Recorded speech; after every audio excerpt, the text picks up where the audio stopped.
Hello guys, this video is all about making PowerPoint slides. So with this video I'm going to give you tips and guidelines on how to make your PowerPoint slides.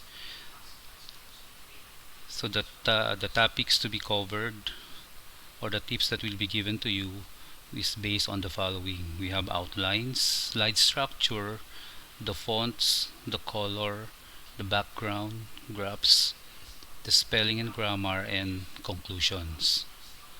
But before we start, in creating a PowerPoint presentation, it is very important that you have to answer first the following three questions. First, who will be your audience? So the type of audience that you will be presenting to will determine the theme or the mood of the presentation that you will be giving. Number two, where is the venue of your presentation? So it is also a basis for creating a PowerPoint presentation. Where are you going to present your presentation? So if it is in a closed room, or it is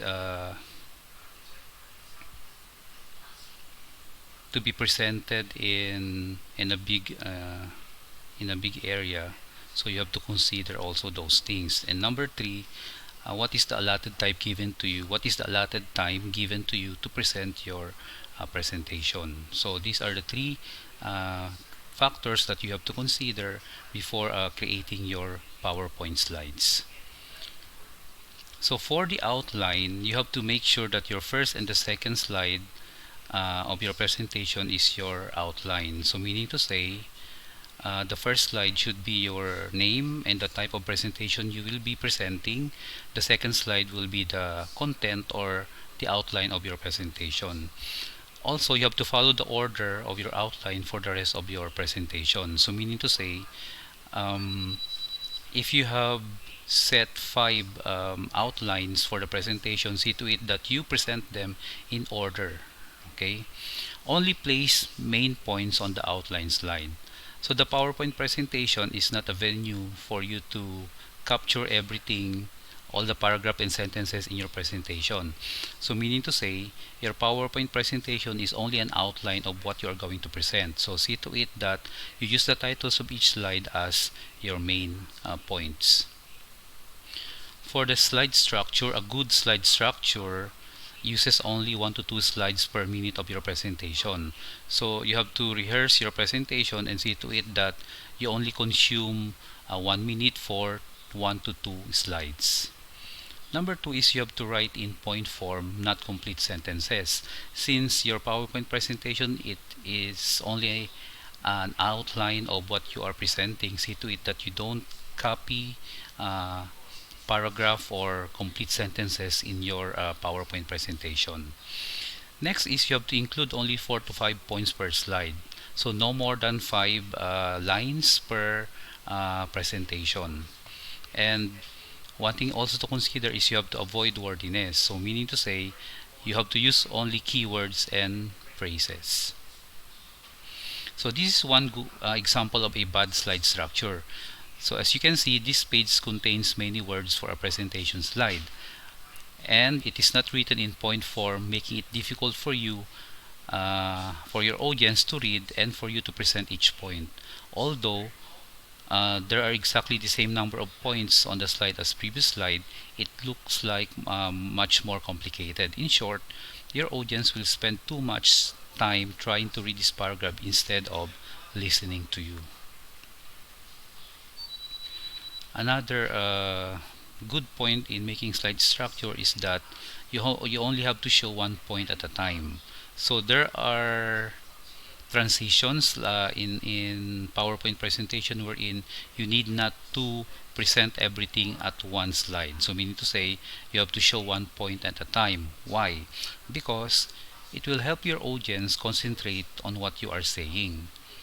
Number two, it will prevent audience from reading ahead. Of course, if you are going to show them everything in a slide, there's a tendency that your audience will not be listening to you anymore because they have already read ahead of the topic that you are presenting. And then it will help you keep your presentation focused. So to get the proper attention of the audience, that you are presenting to, see to it that you show one point at a time, meaning do not show everything at one slide. A bad slide structure also contain, number one, distracting animation. So although animations are free, see to it that you minimize the use of using animations. And then do not go overboard with animation, meaning to say you have to only use animation if it is necessary. And usually we use animation only at the uh, beginning of the slides or the presentation, and then be consistent with the animation that you use, meaning to say if you use a fade as a transition, see to it that you use the same transitions until the end of your presentation. For the fonts, these are the good points that you have to consider in making or selecting the font. So you have to use at least a 28 point size, and then you have to use different font size for the main points and secondary points. So usually we have the main topic and the subtopic. See to it that these two should not have the same font size. So if the font size is 24, the main point font should be 28 and the title font should be 36. So there should be a difference between a main point and secondary point with the use of a font size. And then for standard, you have to use font like Times New Roman or Arial. A font is bad if you use a small font. Your audience will be able to read what you have written. So see to it that you have to consider also uh, your audience in your PowerPoint presentation. So see to it that they would be able to read even if they are at the back of the room. Capitalize only when necessary. It is difficult to read, so usually we use only capital letters for the main points. Okay, and of course do not use complicated font. For color, a good color of font that contrasts sharply with the background. So meaning to say, if the background is dark, see to it that your font is light, and if your background is light, see to it that your font is dark. So use color to reinforce the logic of your structure. So light blue text and dark blue text. Use color to emphasize a point, but only use this occasionally. So if you want to emphasize on certain words in your presentation, see to it that you use color only to a certain point. Bad color combinations are presented on the screen, so make sure that you have to avoid using these color combinations as well as using them in your slides. A good background such as these are one that are attractive but simple. So there are a lot of backgrounds that you are going to use for free. See to it that you only use background which is appropriate to the type of presentation that you are presenting. So you use backgrounds which are light so that you could put text which are dark, because our main purpose here is for the audience to capture what you are presenting. So use the same background consistently throughout your presentation. So if you have selected already a background or a theme that you're going to use in your presentation, see to it that you don't change them until the last slide of your presentation. So this is one example of a bad background. So avoid backgrounds that are distracting or difficult to read from. And of course you have to always be consistent with the background that you use.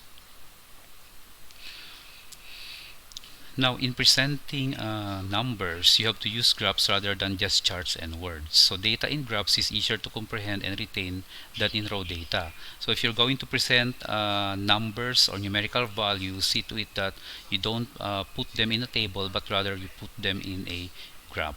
And always remember that to always title your graphs.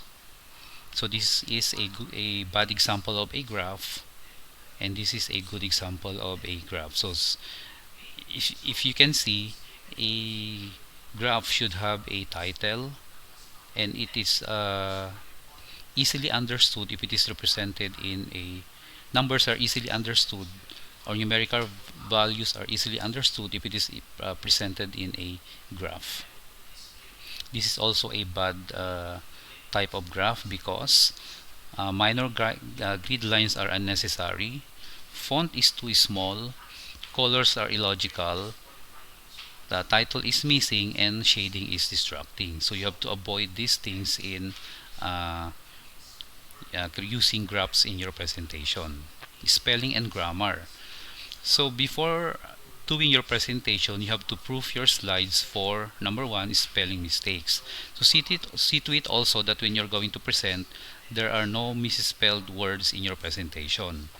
Likewise, you have to check the use of repeated words. So see to it that repeated words are avoided in using a PowerPoint presentation, in presenting using a PowerPoint presentation. And lastly, which is very important also, you have to check that your presentation is grammatically correct, and uh, it is written in a good, is grammatically correct.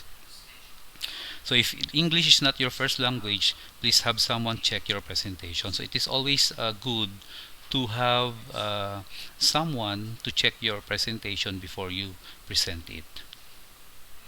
For conclusion, you have to use an effective and strong closing. Why? Your audience is likely to remember your last words. So usually, a phrase or a summary of what you have presented is a good conclusion slide. And lastly, of course, your last slide should always contain a thank you note for as a sign of gratitude for your readers and your audience for listening to your presentation.